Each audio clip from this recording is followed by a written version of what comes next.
Привет! Меня зовут Настя Кужовник, и сегодня мы поговорим о том, как избавиться от боли и напряжения в спине. Если вы часто чувствуете усталость в пояснице, зажатость в шее, скованность в теле, вам кажется, что все напряжено и не расслабляется даже после сна. Это не норма, даже если вы привыкли к этим ощущениям. На самом деле вопрос лишь в том, как ваше тело двигается каждый день. Сегодня я помогу вам понять, почему спина болит, как ее привести в норму без таблеток, бесконечных массажей, дорогих процедур. Вы узнаете, что на самом деле вызывает боли в спине, какие привычки разрушают вашу осанку и здоровье позвоночника, что нужно делать, чтобы исправить эту ситуацию.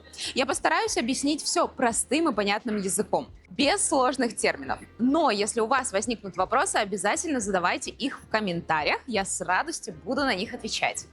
Также поддержите это видео лайком или дизлайком. Это поможет алгоритмам показать его тем, кому эта информация действительно нужна. Если вы хотите, чтобы спина перестала болеть и больше никогда не напоминала о себе неприятными ощущениями, то это видео для вас. Давайте начинать. Почему болит спина и что с этим делать? Спина – это единая система, в которой все взаимосвязано. Мышцы, суставы, осанка, дыхание и даже наши стопы. Если одно звено в этой цепочке ослаблено, перестало полноценно включаться в работу или перенапряглось, нагрузка перераспределяется неправильно, и тело начинает болеть. И таким образом просить у вас помощи, чтобы вы исправили ситуацию. Давайте разберем самые частые проблемы. Боль и напряжение в шее и плечах. Вы замечали, что к вечеру шея становится тяжелой, напряженной и как будто вытянута вперед? Причины этому следующие. Слабые мышцы шеи. Как следствие, голова уходит вперед и шея перегружается. Привычка смотреть в телефон, наклоняя голову. Нагрузка на шею возрастает в разы, так как сила притяжения давит на нас сверху, и еще и вес головы добавляет нагрузку на суставы позвоночника. Жесткие плечи, скованная грудная клетка. Шея перенапрягается, что вызывает боли в верхней части спины, зажатость, усталость и даже головные боли. Что нужно делать, чтобы исправить эту ситуацию? Укреплять глубокие мышцы шеи, чтобы они держали голову в правильном положении.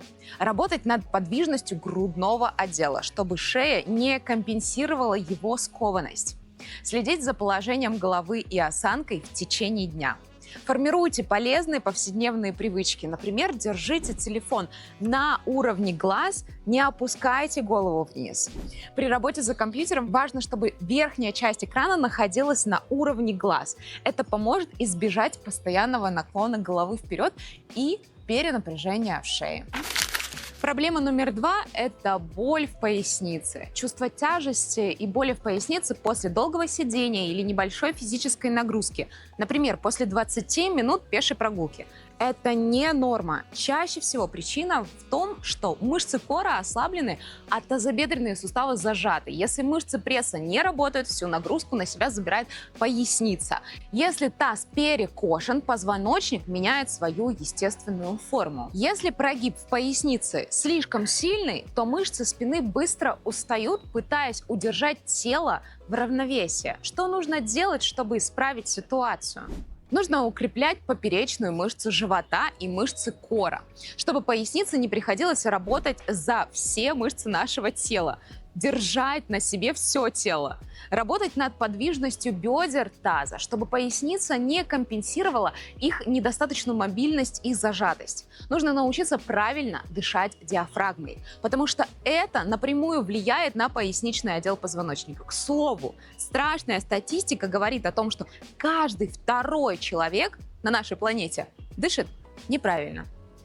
Именно поэтому коррекция дыхания – важный элемент работы над осанкой и здоровьем спины. Почему стопы важны для здоровья спины? Большинство людей не связывают осанку со стопами, но именно стопы – фундамент нашего тела. Если они работают неправильно, это может привести к завалу стоп вовнутрь, значит изменению положения таза, появлению нагрузки в области поясницы, жесткости голеностопа, ухудшению распределения нагрузки, напряжению во всем нашем теле. Что нужно делать, чтобы исправить эту ситуацию? Делать упражнения на укрепление сводов стопы, работать над гибкостью, мобильностью голеностопа, укреплять мышцы, которые отвечают за правильное положение стоп, как в статике, так и в движении. Следующая проблема – это грыжи и протрузии.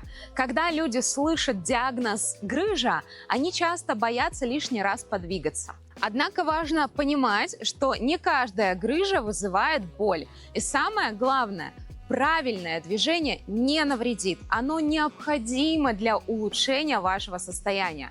Если мышцы спины слабые, позвоночник возьмет всю нагрузку на себя, что со временем только ухудшит ситуацию и ваши ощущения. Что нужно делать, если у вас грыжи, протрузии или вы не хотите допустить у себя такого диагноза? Для начала важно укреплять мышечный корсет, то есть мышцы с ягодиц, спины, пресса, чтобы снизить нагрузку с позвоночника. Увеличивать подвижность позвоночника, чтобы он не был зажат. Правильно подбирать упражнения, которые помогут не навредить вам. Например, нет смысла закачивать спину силовыми упражнениями. Важно для начала поработать над более глубокой мускулатурой с мелкими мышцами, которые держат наши суставы позвоночника. Движение – это не враг, а ваш главный помощник в восстановлении и укреплении мышц спины. Почему массаж не решает проблему?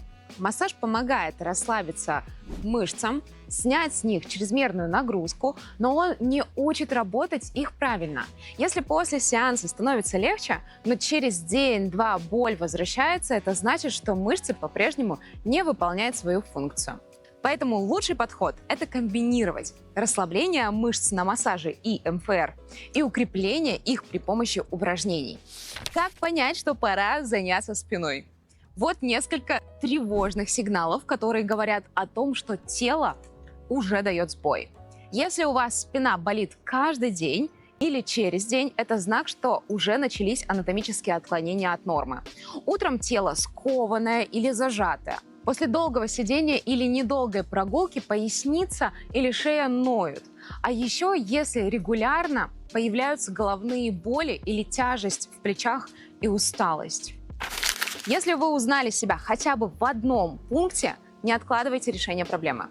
Негативные изменения в организме уже запущены, и со временем они могут только усугубиться. Чем раньше вы начнете работать над своим телом, тем быстрее почувствуете облегчение и улучшение качества жизни. Что делать, чтобы спина была здоровой? Двигаться каждый день – это не просто рекомендация, это необходимость для здоровья. Регулярные прогулки, смена позы при длительном сидении или короткие разминки помогают избежать застоя, снять напряжение с мышц и поддерживать тело в тонусе. Включите их в свою повседневную рутину, и ваше самочувствие значительно улучшится. Второе. Выделяйте 15-20 минут на упражнения, которые укрепляют мышцы и развивают подвижность суставов. Третье. Работайте не только со спиной и с позвоночником, но и со стопами, тазом и с дыханием. Перестаньте игнорировать боль и начните прислушиваться к сигналам своего тела. Оно не просто так подает вам знаки, это просьба о помощи. Важно не терпеть дискомфорт, а дать телу то, что ему нужно, чтобы оно снова почувствовало себя легко и свободно. Как я могу вам помочь? Если вы хотите избавиться от боли в спине, сделать осанку красивой и чувствовать легкость в движениях, я приглашаю вас на мой авторский курс «Здоровая спина». Это 5-недельная программа, созданная вместе с тренером по осанке. И на ней вас ждет 26 тренировочных комплексов, которые будут постепенно укреплять и восстанавливать ваше тело. Обучающие материалы, чтобы вы понимали, как работает ваше тело. И работа с осанкой. с дыханием, со стопами, с тазом. Мы будем углубляться во все, что действительно влияет на здоровье позвоночника. Еще вас ждет обратная связь от тренеров, чтобы вы не были одни на этом пути и точно понимали, что не допускаете никаких ошибок. Как записаться? В описании под видео есть анкета предзаписи на курс. Заполните ее, и наш менеджер свяжется с вами, расскажет о программе, поможет выбрать вам тариф. Ссылка на сайт будет тоже ниже, но я рекомендую записаться именно на консультацию, чтобы подобрать лучшее решение конкретно для ваших исходных данных. Дорогие, боль в спине – это не норма. Она не приходит внезапно, а накапливается годами из-за слабости мышц и неправильных движений. Но как только вы начнете работать над этим, тело будет благодарить вас легкостью, энергией и свободой движений. Качество жизни будет значительно меняться, когда ваша осанка станет ровной, тело подвижным, а движения будут приносить только удовольствие без боли. Не нужно терпеть и ждать, что все произойдет само. Изменить ситуацию легко. Просто нужно направить сюда свой фокус внимания и начать действовать уже сейчас. Ставьте лайк видео, если вам это было интересно и полезно. Пишите комментарии и обратную связь, а я остаюсь с вами на связи. Пока!